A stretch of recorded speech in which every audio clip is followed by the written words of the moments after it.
Welcome to Advanced Techniques for Virus Removal. I'm Ken Dwight, the Virus Doctor. Be with you for the next 45 minutes to an hour or so. I want to thank you all for being here, and we're going to cover a lot of ground today. And as you know, this is a two-part webinar. We'll get into a lot of stuff today, and actually be a homework assignment at the end of this session, and we'll do the same thing again, same time next week, putting in more detailed information. So I haven't met most of you personally, so here's just a little bit about me. In spite of that incredibly youthful appearance, I'm actually an old guy. Been in the computer business a long time. As of next week, it'll be 49 years, starting as a programmer trainee back in 1966.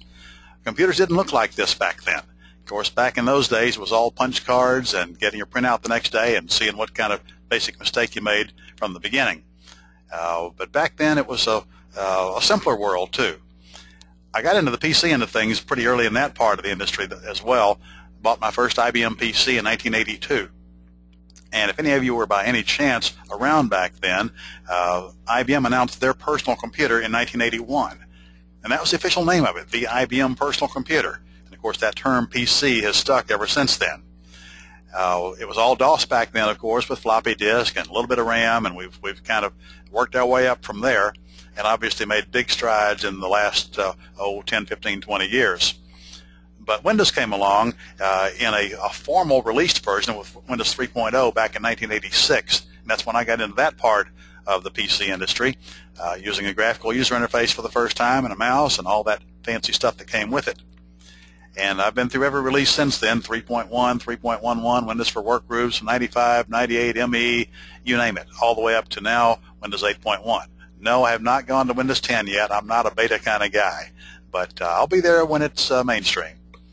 But I developed especially in viruses and malware back in 2002. And that wasn't something that I woke up one morning and said, I'm going to become the virus doctor, but it just really naturally came about as a result of an experience I had with a client. This was a small dental practice that called me and said, Ken, there's something strange going on with our computers. Can you come take a look? I got there, and he was right. There were strange things going on. This was a small dental office, had 4 computers. They were running Windows 98 at the time and a peer-to-peer network, and turned out to be a virus infection. Now, viruses weren't new. They've been around for over 25 years. But prior to that, all the viruses I had seen and heard about were just vandalism, pranks, bored kids. And this was the first one I saw that was actually making money at it. And so with that, the whole landscape of what viruses were all about and the risk of the exposure had changed. So that's when I decided somebody needed to get out there and spread the word about how different viruses were than what people thought they were.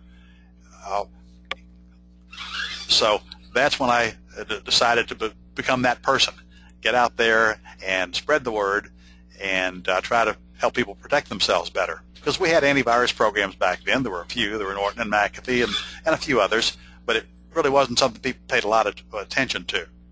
But I spoke to a lot of chambers of commerce and Rotary clubs and other places I could get a group of people together that seemed interested. And one thing led to another, and somebody said, oh, you ought to write a book. And so I eventually did that too. But since then, I've actually done a lot of training. Actually, my biggest client for about 15 years was a major international training company. And between them and the workshops I've done on my own, I've trained thousands of computer techs so far in 48 states, 2 territories, and 5 foreign countries. And in case you're curious, the 2 that I have not trained anybody in are Alaska and Montana. So if you know anybody in either of those states that needs my training, I'd love to put those pins on the map. I am based in Houston. That's where I'm coming to you from today. But I'm one of those strange people that still enjoys getting on airplanes and going to different places. So anyway, I mentioned the book. There's what it looked like. Bug-free computing, stop viruses, squash worms, and smash Trojan horses. And this was written in 2005. It's more of an end-user book, not quite as techy as what we'll be getting into today. In fact, not nearly as techy. But it was for that audience, and it became the best-selling book about computer viruses. Not best-selling in terms of New York Times bestseller, but of all the books about computer viruses, there were more of that than any others that have been written that I know of, at least at the time. I'm especially proud of this little sticker over here. It's what's known as an IPPY Award from Independent Publisher Magazine, so that was kind of a big deal to me. Again, it's more of an end-user audience. It's not for dummies, but it's people that are kind of a step above the average end user that have enough awareness, enough interest in doing things the right way to want to know about some of those issues. So Original copyright 2005. I updated it to the second printing in 2006, but it's been out of print ever since then. At one time it was available on websites in 11 foreign countries. As far as I know, it was never translated in any foreign languages, but it could have happened without me knowing it. But again, it's out of print now. I mainly mentioned it here for a couple of reasons. For one, to let you know how much I could say on the subject. This is a 186-page book, so I could talk about viruses for a long time, a whole lot longer than we're going to be on the phone or on the webinar today and next week. But the other aspect of that is to give you an indication of how much and how quickly things have changed. There's nothing in there about Facebook. There were no social networks back then. Obviously, that's a big part of what we're concerned about today. So just one example of how much and how quickly things change and how it all affects you. So with that kind of a starting point, a little bit of background or a little bit of housekeeping about the webinar format. I do encourage questions. I want to be sure that all of your questions are answered and we get everything taken care of that you want. This particular technology does not give us two-way communication in terms of a verbal communication, but you do have the question box in your control panel. So any question you have, go ahead and enter it in there. And my associate Monty here is with me, who will be looking at and fielding a lot of those questions as they come in. And then at the end of the webinar, anything that hasn't been answered, he'll pass along to me, and we'll take them one at a time. So again, I can't hear any audio questions. You're welcome to speak into the microphone if you want to, but I can't hear you. I've done a lot of these webinars over the last couple of years, and so I pretty much know what questions are likely to come up, and I'll probably anticipate most of them. But again, I'm not trying to shut out any question you may have, especially about anything that I mentioned that maybe needs more explanation or details or that's not clear. So don't hesitate to do the questions, but you might want to initially just make a note of them on a little piece of paper or whatever, and then at the end of the webinar, if they haven't been answered, then go ahead and put them in the question box. So that'll be at the end of the session, but Monty is monitoring the question box continuously. So anything he can help you with, go ahead and put them in at your convenience. A little bit about who this is intended for. It's you guys, people that do tech support for a living, people that are geeks that have some good background and training or at least experience in supporting personal computers. You know what troubleshooting is all about. You know the Windows environment, you know user issues, and the type of things that are likely to come up. The people that I spend the most time talking to and making aware of this training are the outsourced IT support organizations, people that are doing repairs for other people. There's also a need for it in in-house IT support departments, but that's kind of a different environment in a couple of ways. For one, if you're in an in-house environment, you have more opportunity to lock down the system and prevent a lot of these problems in the first place through different policy or privilege levels as far as the user IDs that are associated with them, group policies, and things like that. So in a lot of ways, there's less exposure to be worried about. Also, in an in-house IT support department, it's more likely to be a pretty consistent environment. Most, if not all, of the machines you're supporting are, if not exactly the same, at least the same generation, with the same applications, the same printers, the same company policies in place. So there are fewer variables than the MSPs or the broke-fix shops have to deal with, because those of us that are on that side of the house really never know what's going to come in the door next or what kind of call we're going to get. What operating system it's going to be, what kind of problem they're going to have, or what else is involved. But people that get a lot out of this information are your corner computer stores, people that are selling and servicing computers. A lot of those shops, 90–95% of their business involves malware. So if that includes you, welcome. And then there are people like me, computer consultants, that are dealing individually with different clients, whether it's small to mid-sized businesses, home users, bigger companies, or whatever. But the point is, there again, we kind of never know what's coming next. We may have our pool of normal, regular clients we support on an ongoing basis, but we're also probably getting new clients all the time who we may or may not know anything about their situation, their environment, their problems, or whatever. But I really want to emphasize here that I am still out there in the trenches myself. In a typical week, I'm seeing anywhere from 1 or 2 to 10 or 12 or sometimes more infected computers. So what you're seeing here today and next week isn't just a bunch of stuff that I found on the internet and put together a webinar out of. It's what I'm living and breathing 24/7. So what are we here to accomplish? I'm going to start off by getting into some of the terminology and definitions. There are a lot of words and phrases and terms that are used and sometimes misused in describing some of these issues. So I want to be sure we're all on the same page, using the same words to mean the same things. As part of that, I'm going to talk about changes in malware behavior. Malware is a whole lot different today from what it was just a couple of years ago, and certainly 5, 10, 15, 20 years ago. And that affects you, obviously, in how you deal with it. That gets into the traditional repair procedure, what the average tech does when they're faced with a virus or malware issue, and why a lot of that doesn't work anymore. As malware has gotten more sophisticated, it's also gotten better at blocking our efforts to detect and get rid of those infections. I will offer alternative solutions and a better way of dealing with those that's going to be much more effective, more efficient for you. So what's in it for you? Why should you spend the next hour or so of your day today and then again next week on this webinar? Great question. I think I've got a good answer for you, because I will be sharing knowledge you can start using today. I will be going into the detailed description of what I do on a regular basis and what you can do to be more effective in dealing with these issues. One of the things you'll find here, if you're new to my email list or you haven't been to my website or my blog or whatever, anything you get from me has been very well filtered and distilled down into just useful stuff that has been thoroughly vetted. You'll find nothing in here that is inaccurate or out of date or that's anything other than as represented. And whether that's in my newsletters, my blog posts, and you're welcome to sign up for those if you're not already in them and get updated on a regular basis. Now, just one point about that. If you're considering or think you might like to be on my email list, you're not going to get 2 or 3 spams a day from me. Frankly, I don't write nearly as much stuff as I would like to or as I have the material for. But generally, I probably average about 1 blog post per month. But there again, when I do, it's very relevant, it's timely, it's up to date, it's accurate, and it's something you can act on. So I encourage you to do that if you're really in this business as a business and want to be better at dealing with malware. So the newsletter, it's actually more of blog posts these days. I'll sometimes in turn into newsletters, but there's a lot of archives on the website with articles and past blog posts you can download. At the end of the session next week, I will give you an offer for more in-depth information. If you like what you're seeing here, if you want to dig deeper and get into more details, that is available. But today, this presentation is all about useful information you can start taking advantage of right away. I'll go a step further than that and tell you some specific learning objectives, what you're going to take out of this webinar for free and able to start using right away. We'll talk about how to handle rogues differently from traditional viruses. We'll talk about 3 major categories of malware, but starting off with rogues and how they're different, why they're different, and how that affects you. We'll talk about how to know when a computer is infected by a rootkit. Rootkits, as you probably know, are some of the most deeply buried, hardest to find infections, and also the hardest to get rid of.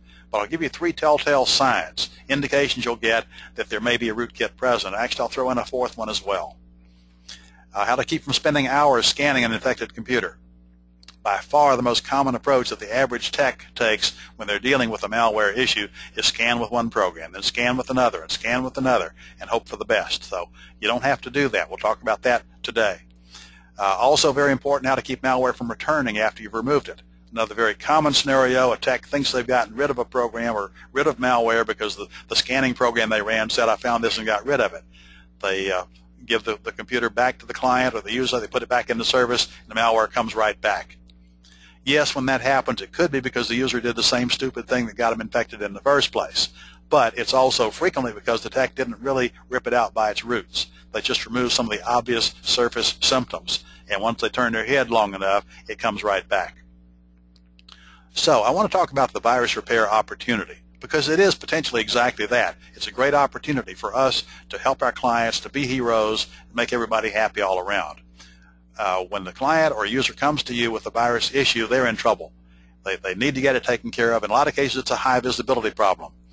They usually assume it's their fault, something they did wrong, and it usually is. But having said that, it's much less likely to be that way or that obviously that way now than it was a few years ago. Because in most cases, if the user has done something they shouldn't have, it's probably been presented to them in a way that sounded very logical and very reasonable, very normal to do. But even in addition to that, there are a lot of other types of malware that will get on the system without the user doing anything wrong. You'll hear the term drive-by downloads. Those are infections the user gets without clicking on a link or going to an infected website or opening an attachment or anything that we could train them out of.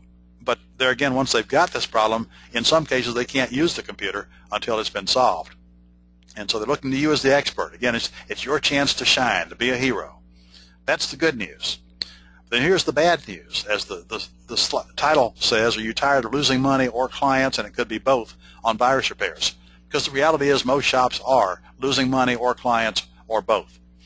And there's a saying that was attributed to a football coach from a long time ago that some of you may remember, Coach Darrell Royal from the University of Texas back in the 60s and 70s. And he used to say, anytime you throw the football, there's 3 things that can happen, and 2 of them are bad. And it's pretty much the same thing in dealing with viruses. Yes, it's a great opportunity, but there's a lot that can go wrong when you try. So here are some of them. Most commonly, it's going to take a lot more time than you can bill for. Now, there's not an exact number here, but generally speaking, depending on what your hourly rate is, about 2 hours is the most that you can really charge a client for malware cleanup. You get beyond that, and it's approaching the cost of a new computer.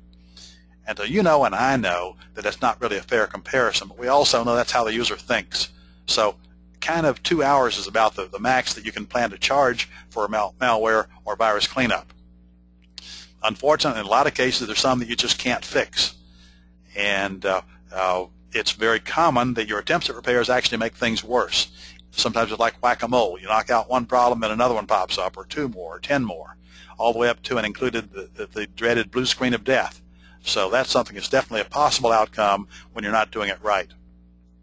Unfortunately, in a lot of cases, the tech decides the best way to solve a virus problem is to wipe and reload, what's sometimes referred to as nuke and pave. And that's a horrible solution for most of your clients, most of your users, and pretty much guarantee they won't come back to you. And they may or may not pay the bill. And here again, it's possible that after you think you've solved the problem, put the computer back into service, and that virus or another one comes right back. So those are some of the possible bad outcomes. The ideal outcome, on the other hand, is real easy to describe. You find and successfully remove all the malware on an infected system, and it stays clean for a reasonable period of time. A reasonable period of time doesn't mean forever, but realistically you should be able to guarantee a system staying malware-free for 30 days after you've done a proper job of cleanup and protection. Ideally, the computer will run faster when you've finished cleaning it up than it did before it got infected in the first place. As you know, the longer a computer is in use, the slower it gets just by the natural process of things that happen. And so when you do a virus cleanup properly, you'll also get rid of some other unneeded software along the way that's been slowing it down. And as long as we're talking about the ideal world, you do all this in less than 2 hours. I know some of you are probably shaking your heads and saying, yeah, right, in your dreams, 2 hours for a virus cleanup, ha ha. Well, that's very doable, and you'll see more about that as we go. So, on to some definitions. The top of the tree in terms of the different words that are used in this context is malware. Malware is malicious or malevolent software, software that will hurt you, or more accurately, software that will hurt the user or the client's machine.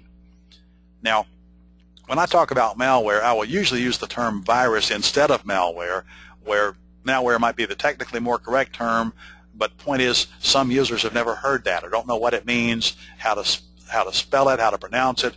They think that's something you get from the mall by shopping or whatever. But the point is everybody knows a virus is a bad thing. And a virus is the most common form of malware we need to be concerned about. But as far as definitions go, the definition of a virus is a program that spreads from one computer to another. Period. Doesn't say anything about doing damage or anything else. If it spreads from one computer to another, then that fits the textbook definition of a virus. And again, the early ones weren't malicious. They were just pranks. Ha ha, got you, I'm a cool programmer, whatever. Obviously, the ones we're concerned about today do damage.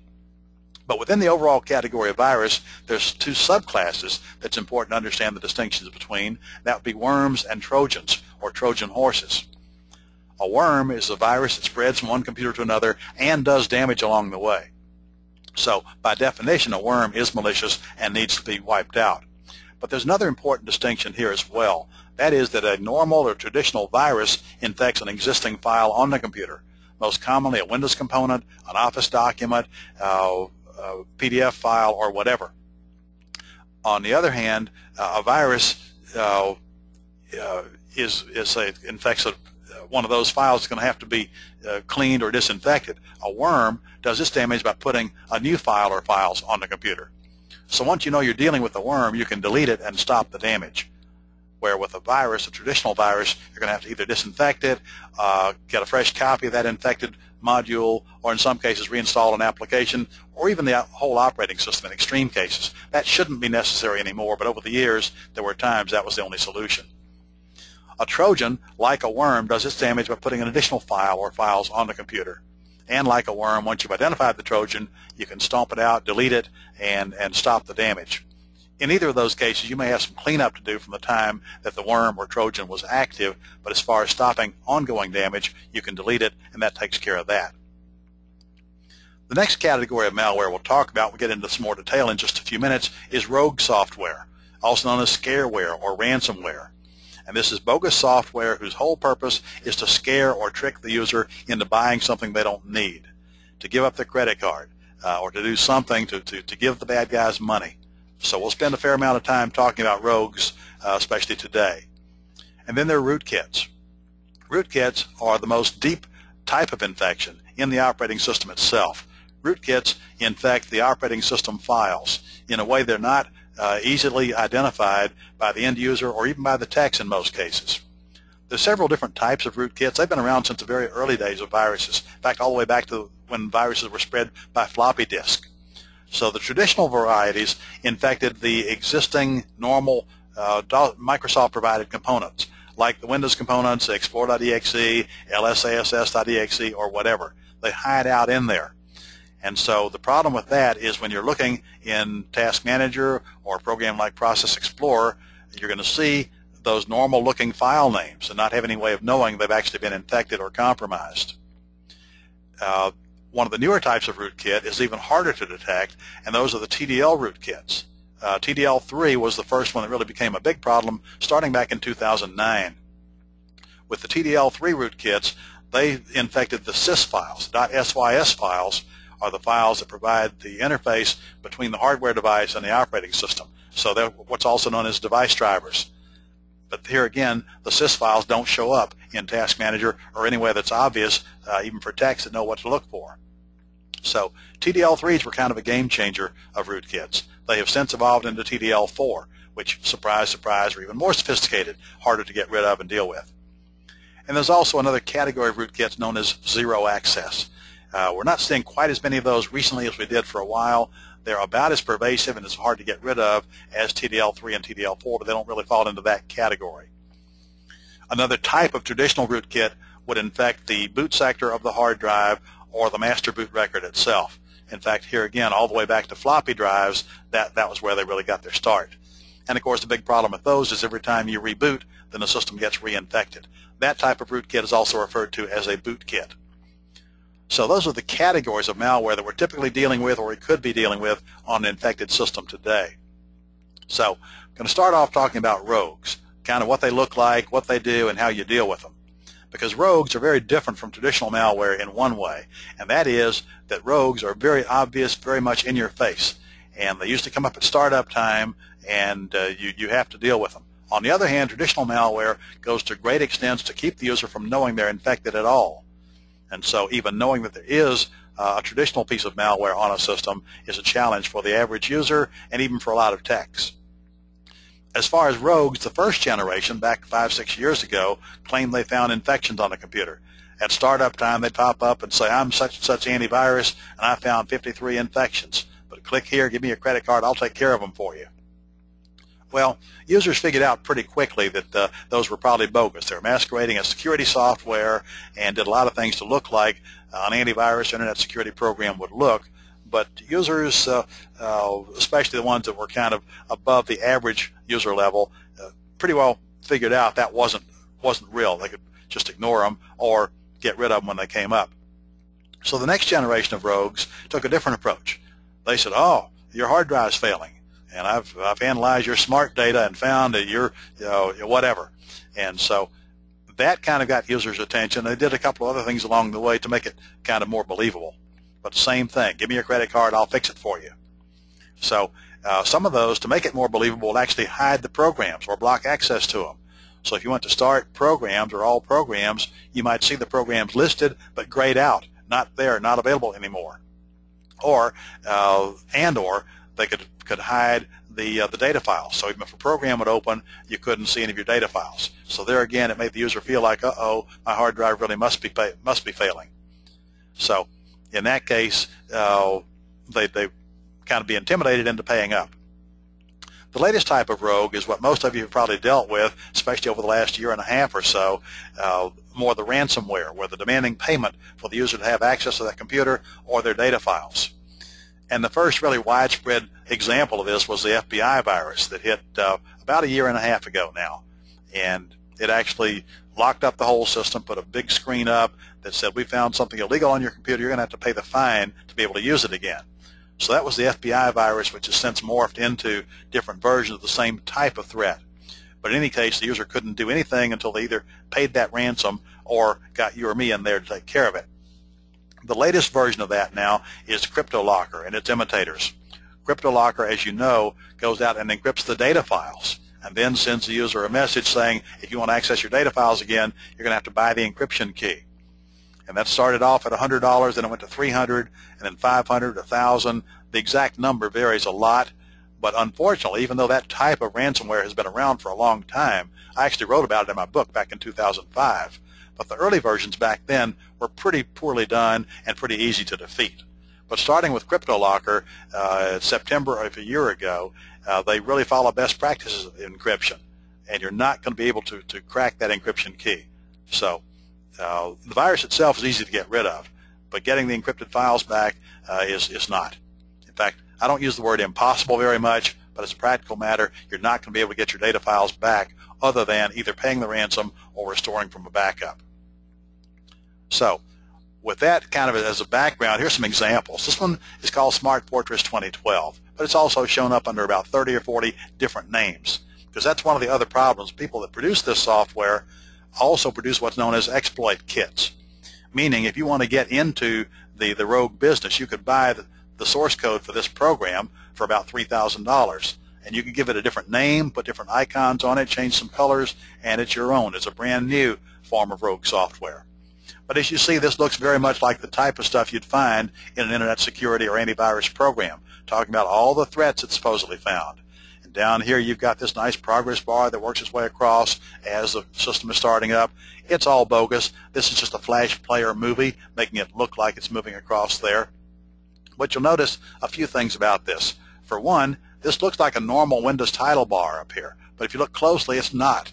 There's a close, at least a red X, and a minimize, but no maximize or restore. And the reality is, in most cases, this whole window is one big hyperlink. There's nothing the user can click on that does anything but bury it deeper. So that was a fairly early type of rogue that's, again, the fake antivirus type.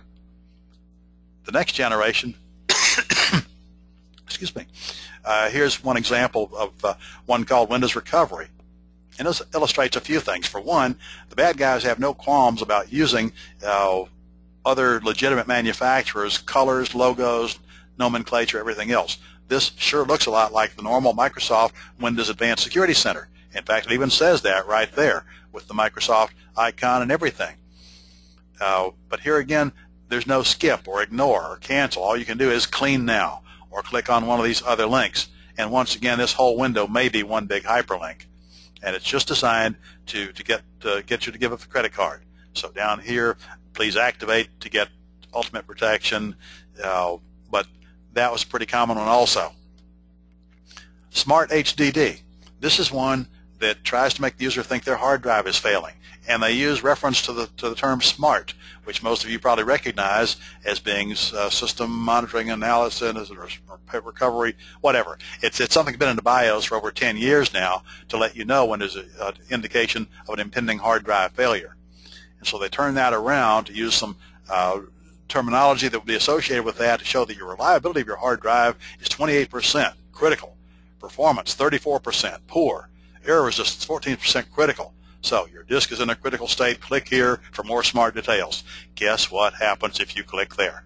I'll give you a hint. It's the same thing as what happens if you click here or anywhere in that window. So one more example of trying to get the user to give up the credit card. And then here's the good old FBI virus. This is the first generation FBI. It's been through at least 4 generations in the U.S., and it's also spread worldwide. So depending on what country it's in and what the domain is that the user is logged on from, it'll be the appropriate national police agency. In the UK, it's Scotland Yard Cyber Force or Cyber Police or something. In Canada, the Royal Canadian Cyber Police, and on and on and on. Without going into all the details of what it's saying, you know the drill. It basically says you've done something illegal, we've caught you, and you're going to have to pay the fine to be able to use your computer again.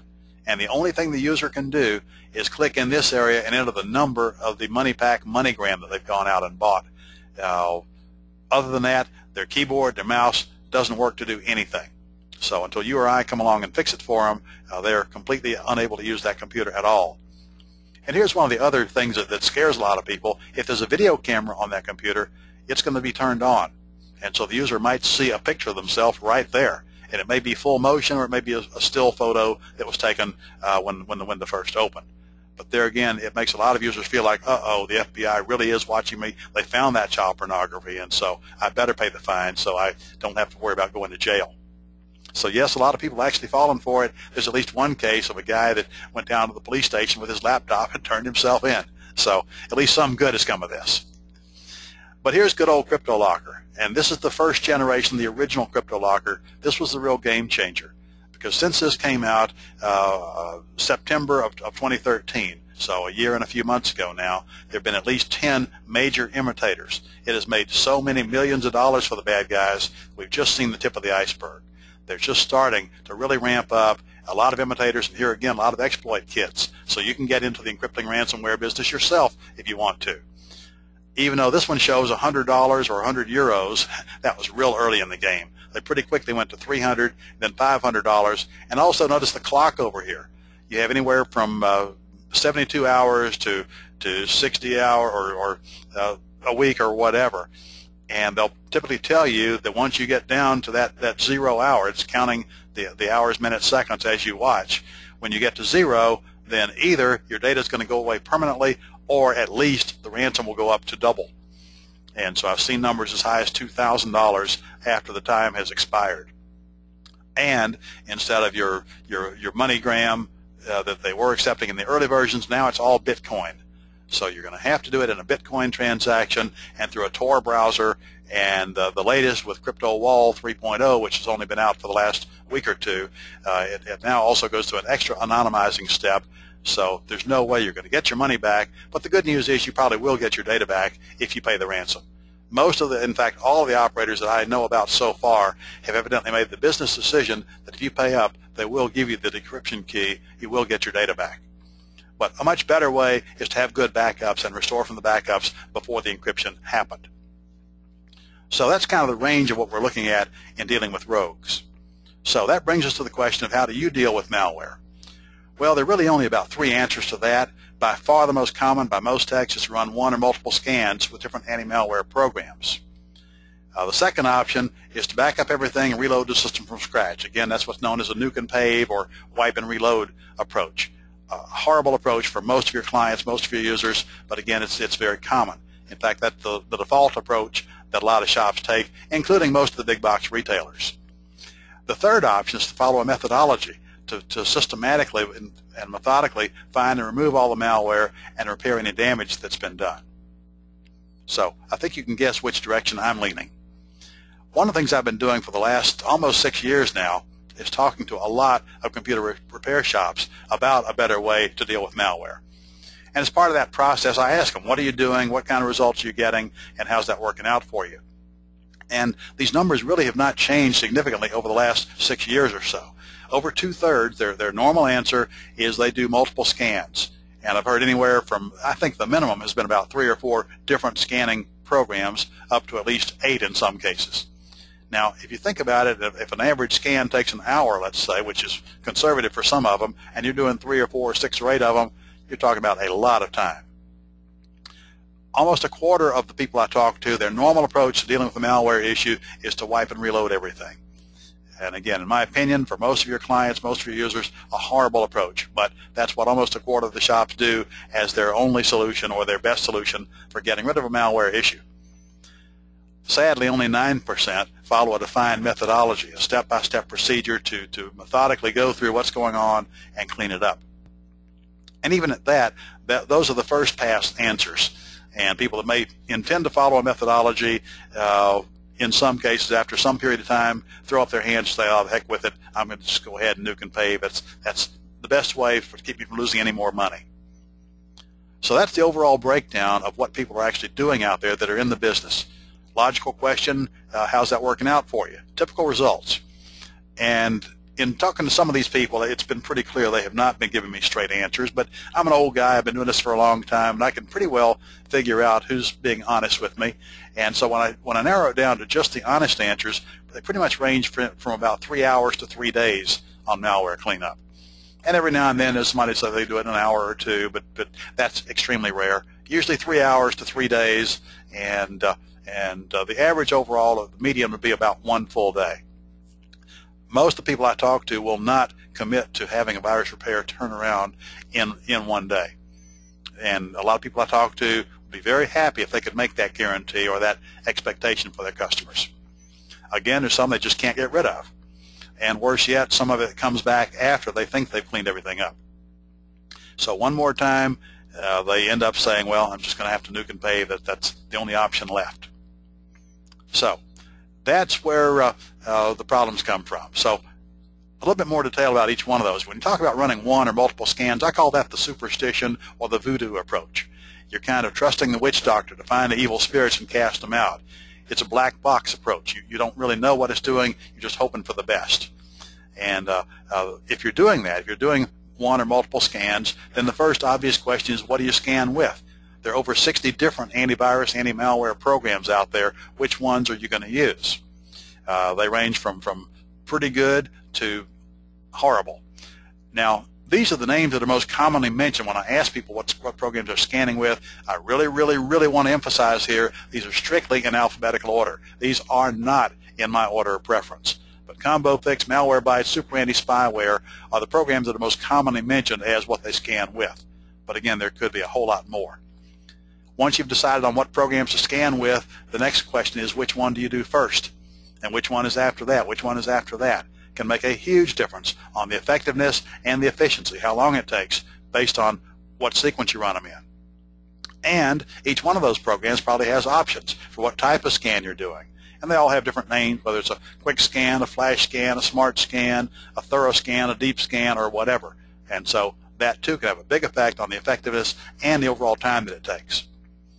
Now here's one of the dirty little secrets that a lot of the vendors of these programs don't want you to know. A lot of them have been around for a long time. And they're still out there, they're still being sold, and they still have new definitions every day, maybe even multiple times per day. What they're not telling you, though, is those definitions only apply to the type of infections they know about. Trust me, there are a lot of brand new infection methods that a lot of those older programs don't even know about, much less have the latest signatures to go along with them. So, especially if you're using a program that's been around for a while, that's something you need to be painfully aware of. So they're going to miss a lot of those pieces of malware altogether. When it comes to rootkits, most of them have a pretty lousy record of detecting rootkits or getting rid of them. And unfortunately, the really well-done ones, the well-known ones that are popular and successful, may actually be blocked from running. And I'll go ahead and name names here. Malwarebytes is my favorite in terms of this type of scanning program.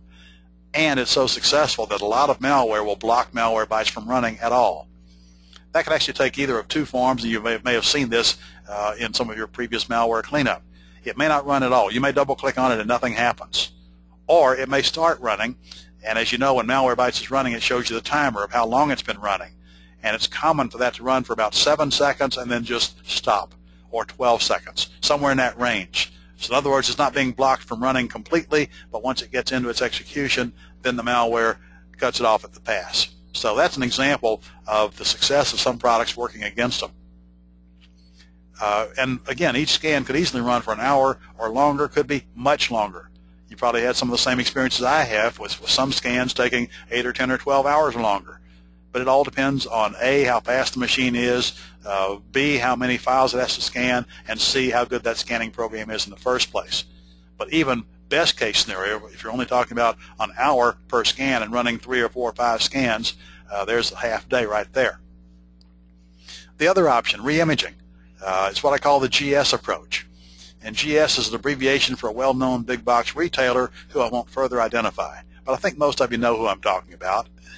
But point is, in fairness to them, most of the big box retailers take the same approach. Rather than train their people to do anything the smart way, they just say, convince the customer that it's best for them if you sell them a hard drive, back up all their data to it, and then take the computer back to what it looked like when they first bought it, restore the data, and then turn it back over to them to reinstall all their applications, the settings, and their printers, and whatever.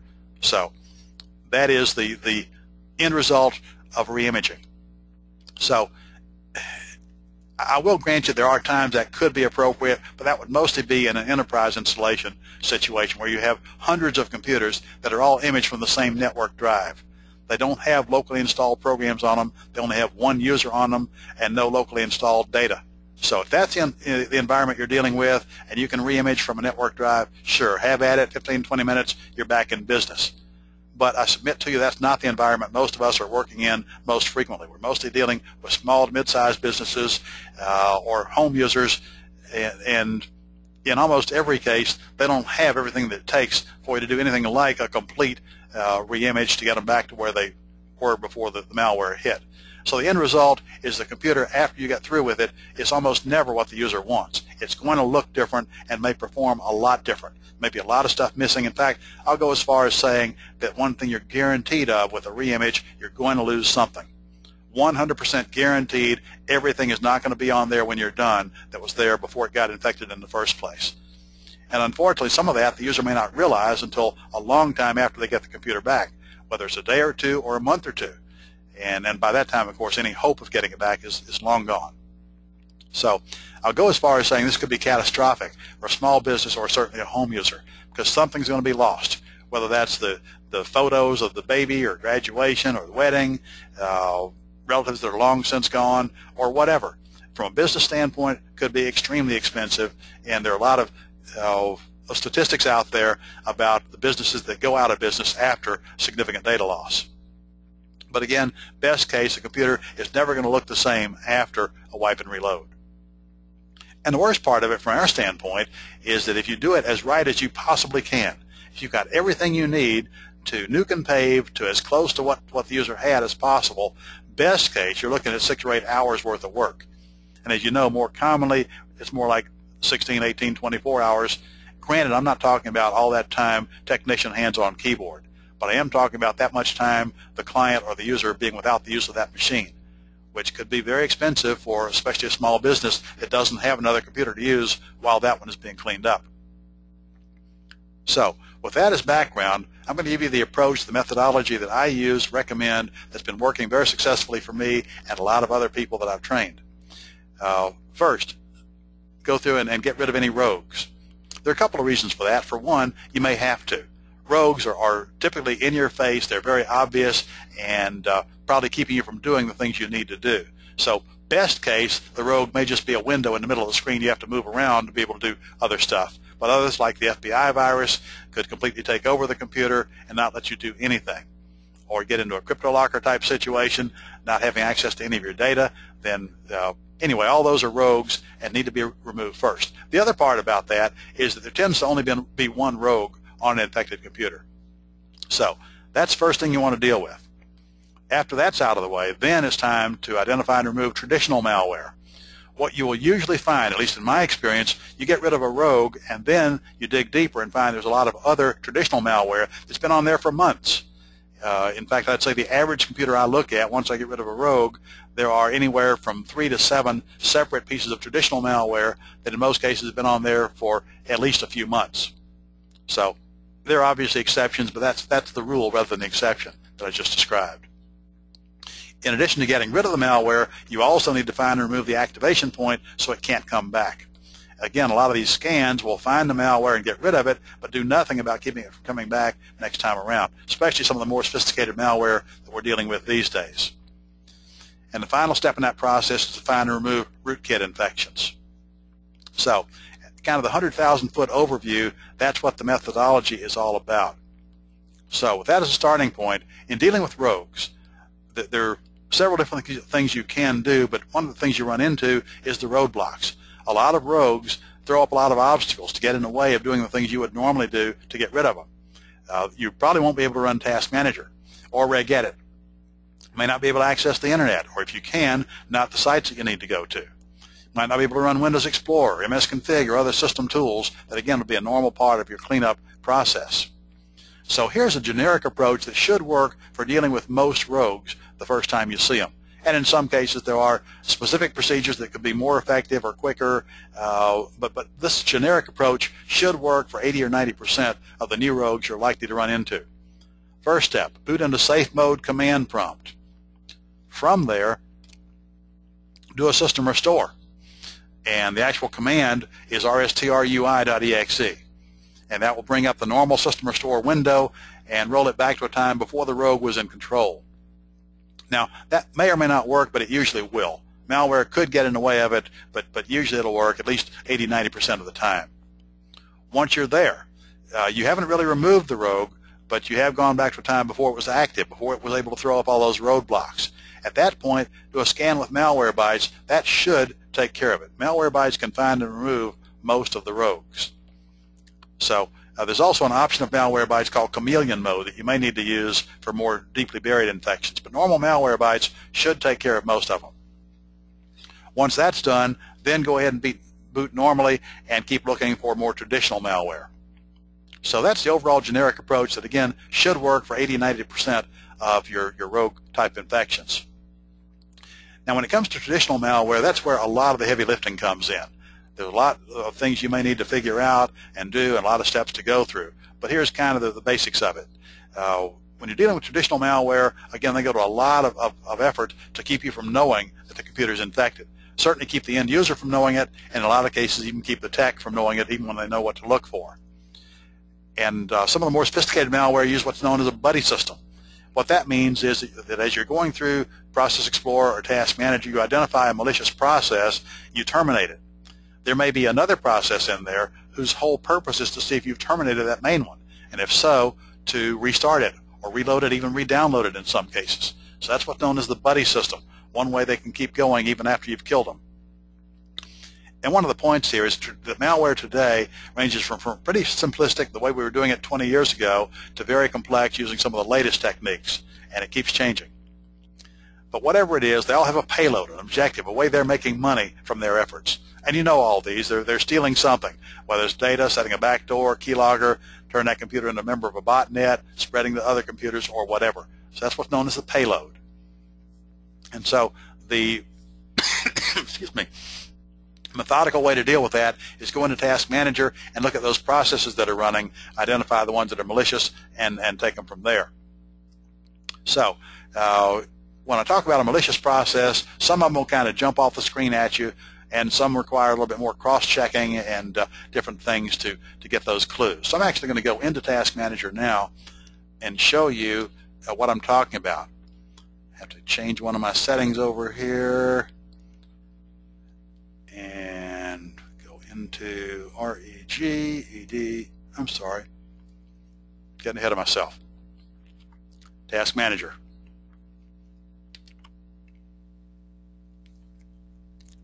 And when I come into Task Manager, you'll notice that mine looks different from yours. I've added some columns. You can do that too if you go to the Options menu, it's the View menu, select Columns. And the columns that I found helpful to add that are not in there by default, or that may not be, you certainly need Process ID, Command Line. The description should be there by default. And there may be some others you want to add, but those help go through the process, because the main thing you're looking for is inconsistency. Notice the executable name here, and make sure that matches what shows up in the command line and the description over here. So kind of the first time through, and normally you want to do this showing processes for all users, but in the interest of time, we'll just do it with my own username showing up. So as you look through the description, if you see any that doesn't have a description, that could be suspicious. A lot of malware won't bother to take the time to fill in a description. Now, having said that, it's possible that malware could put in a legitimate sounding description, whether it's Microsoft something or other, or Google or HP or whatever. So that's why you're looking for consistency. So in the case of Google Chrome, it says Chrome.exe here. It's in the Chrome folder, and the description says Chrome, so those are obviously consistent and they're okay. But If you see an executable name here that you don't recognize or that seems kind of strange and it's in a temporary internet folder or temp files and there's no description, then that's a big red flag. So that's the type of thing you're looking for in that consistency check. And hopefully I don't have any suspicious looking entries in here, but that's what the general procedure looks like. So that's how you use Task Manager to find and figure out which processes may be malicious. Once you've identified one, like let's say that we decided this one was malicious, what you're used to doing or have probably done in the past is click on it and then come down here and say in process. A better way, and I'm not going to actually do this, but if you right click on that, notice there's another option that says in process tree. That will kill that process and whatever is underneath it. So if you're dealing with malware, that's a more effective way to get rid of it. So once you've done one of those, then look for the next one, because again, there could be as many as probably 7 or 8 separate processes running that are actually malicious. So that's what that looks like in Task Manager. Back to the PowerPoint, and so if we pick up terminate the process, then the next thing you need to do is figure out how it got there in the first place, determine the activation method. In most cases, that will have been started from the registry somewhere. So you need to find it in the registry and get rid of it to keep it from coming back. So remove or restore infected registry entries. Sometimes it's taken a legitimate registry entry and, change the content of it. Then you want to delete or clean the infected programs themselves. Now that assumes that you're dealing with a worm or a Trojan. Again, if you're dealing with a traditional virus, then it may look like a normal, legitimate, Microsoft provided or otherwise normal program. But a worm or a Trojan will need to delete the infected program. A traditional virus, you'll need to clean it, or more commonly, replace it with an uninfected copy that you get from somewhere else. Then block the ability to reinstall the malware. That's mostly a matter of identifying and getting rid of the buddy process that's looking for the opportunity to restart it. Then go back and look for the next one. So it's a matter of lather, rinse, repeat. And typical infected machine, you'll probably find anywhere from about 3 to 7 separate processes you need to go through this process on. But that's the whole essence of dealing with traditional malware. And so what I'm going to do next, we've gone about the time I wanted to for today, and then still have some time for question and answer. But if you like this and then have gotten useful information out of it so far, here's an additional homework assignment for you that will dig a lot deeper. If you're not familiar with Mark Russinovich, he is a guy that started a company called SysInternals. I lose track of the time, 10 or 12 years ago. SysInternals and Mark personally wrote a lot of programs that are useful additions, utility-type programs to be used along with Windows. And in fact, in a lot of cases, he was saying these are things that Microsoft should have put into Windows in the first place. Point is, Mark is a very bright guy, and the best news for all of us is a few years ago, Microsoft acquired SysInternals. So they've not only kept all of his tools that he developed over all those years, but they've also kept him. And he's a good spokesman for them. They make good use of him at the different conferences and events they put on. So he did a video at a conference that was their TechEd North America 2014, which was, I think, April, May of last year. And so that session is recorded. It's almost an hour and a half. It's an hour and 26 minutes. I have watched that 4 times myself now, and every time I get more information out of it. So if you want to dig deeper, that's a great next step for you to take. So he demonstrates a program called Process Explorer that a lot of you are probably familiar with and use on a regular basis. It's what I call Task Manager on steroids. The same type of information, but a lot more of it and a lot more details. So he also shows you in a malware context how you can use that, some of the other clues you might pick up from Process Explorer and some of the other SysInternals tools. So if you go download and watch that video between now and this time next week, I think you'll find a lot of really useful information in it. So with that, we've pretty much gone through the content I intended to present today. Monty, I assume you're manning the question window. Headset? Anything that you need to pass along to me?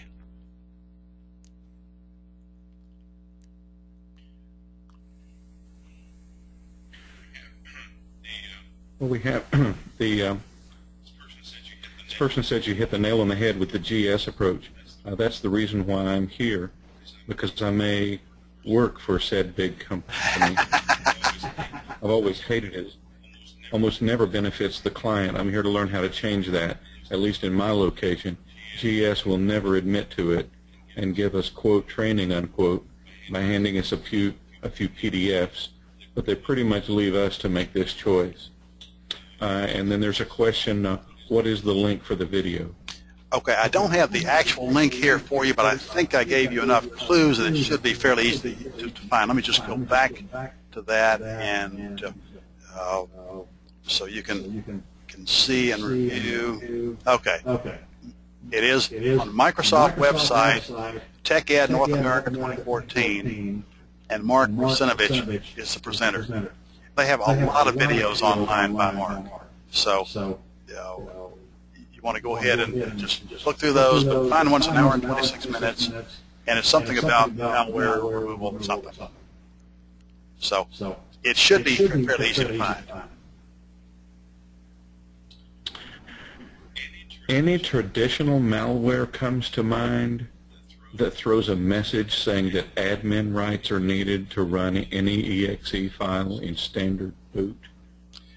There's several pieces of malware that have done things like that, and that's one of the things you can get into with malware prevention overall, the concept of privilege level of that individual user.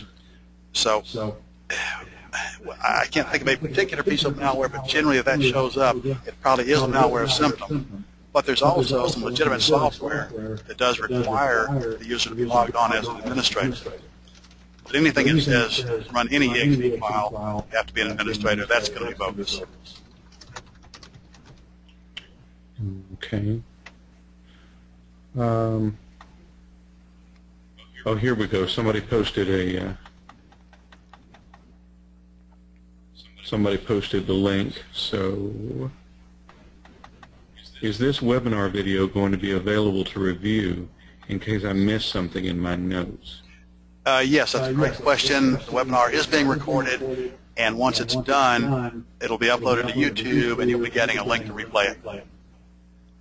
That'll actually be sent out to everybody that registered for it, whether you attended live or not. So everybody that registered did not show up, which is pretty typical. Everybody can't do what they want to when they want to, or be in more than one place at a time.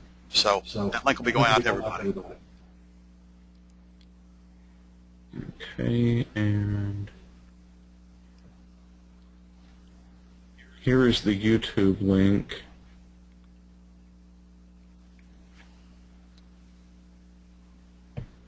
Okay. So I'll copy.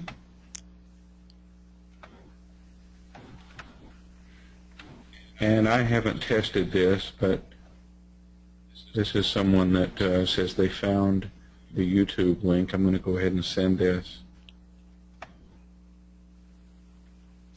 Yep.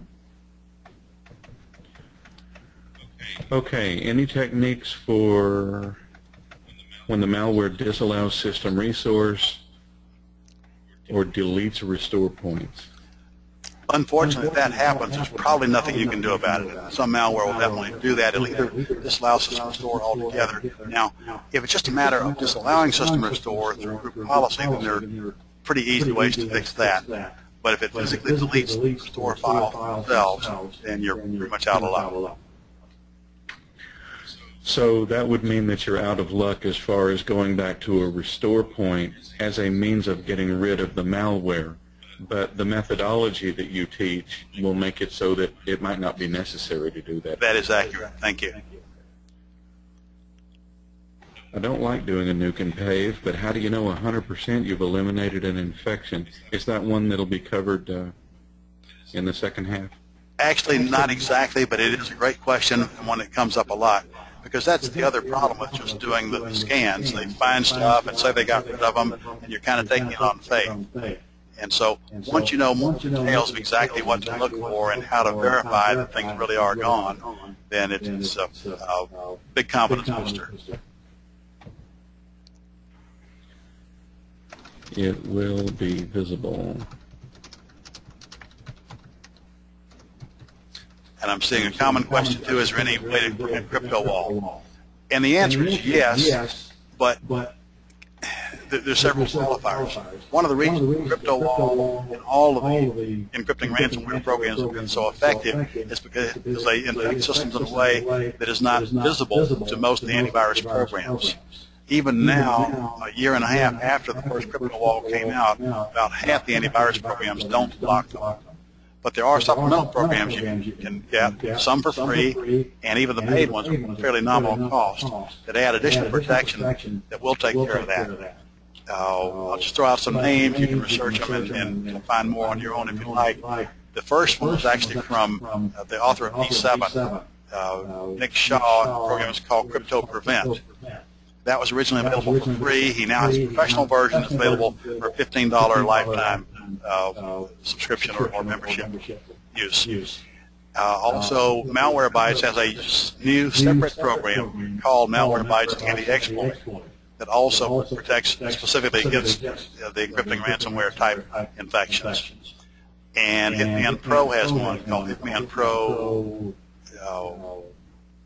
something else. You go to surfright.nl, which is the Hitman Pro site. Just look through their products, and you'll see the one I'm talking about. The exact name escapes me at the moment.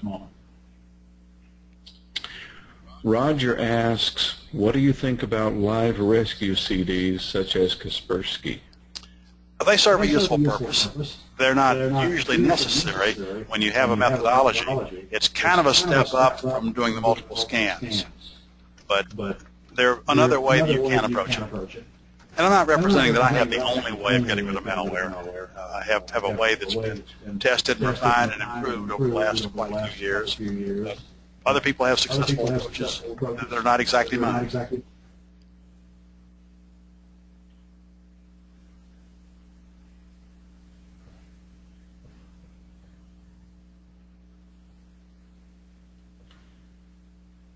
I don't see any others. Are there any other questions? Anybody else? We've been going for just over an hour, so we're about on target for what I intended to do today. And I understand that some of you that may be on the session today, this is not of great interest to you. You may not be with us next week, so if that's the case, thanks for being here today. On the other hand, if you like what you got here today and want more, then definitely come back next week. Hopefully having done the homework. Not absolutely required, but I think you'll get a lot out of it.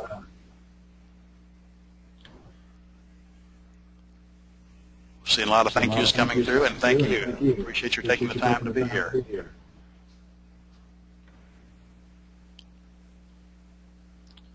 Well, and I don't want to keep anybody beyond when you need to, so we've got about another 15 seconds for any last questions.